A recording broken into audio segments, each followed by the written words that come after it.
energy prices have been skyrocketing. So the pump prices now in Singapore is actually higher than back then when the Prime Wong first started. So is the government considering any assistance for drivers, as seen in other countries? And especially there are calls to reduce petrol duty. So second part would be, how will Singapore's collaboration with Japan support our longer-term energy support? We are monitoring the situation closely because it is dynamic.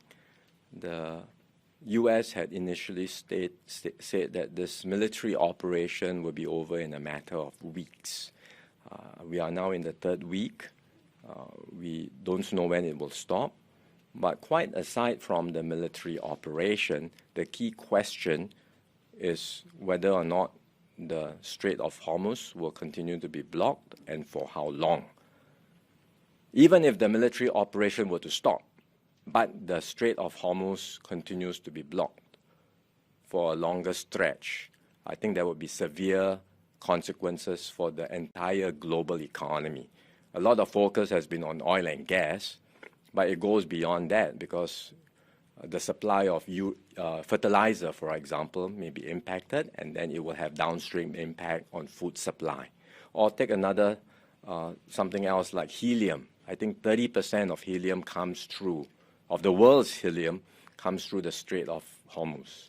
And helium is used in MRI machines, specialized equipment in hospitals.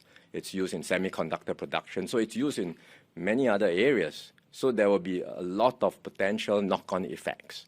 So a prolonged blockage of the strait will have significant implications for the global economy and may tip the global economy into a tailspin, into a downturn or even a recession. So these are things that we worry about. We don't know if it will happen, but we are monitoring very closely. In the meantime, the measures that we had already announced in this year's budget are being rolled out. And households and businesses will feel the effects of these measures very soon because things like USAVE will be rolled out very soon. On some of the business assistance measures will be rolled out. So we want to see these being implemented first. Households and businesses will feel the effects of these measures when they are rolled out. And then we will continue monitoring the situation because, as I said, it is very fluid, and we are looking at all the different possibilities and contingencies that can happen. But if the need arises, then we stand ready to roll out and implement additional measures beyond what had been announced in the budget, and we will have the resources to do so decisively and quickly. So what about the second part? So like how about collaboration for longer-term energy security? Japan is an energy importer, like Singapore. They are also a heavy user of LNG. So they are also concerned about energy security like us. I think in some ways we can share experiences and we can work together because while we are both energy importers, Singapore is an oil and gas trading hub. So in fact, Japan does quite a bit of LNG procurement and trading out of Singapore.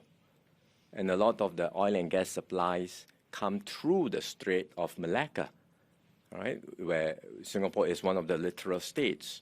So it's one area where not so much to strengthen security because we are both in a way vulnerable, but we can provide mutual support for one another because we are in very similar situation and circumstances as energy importers and heavy LNG users.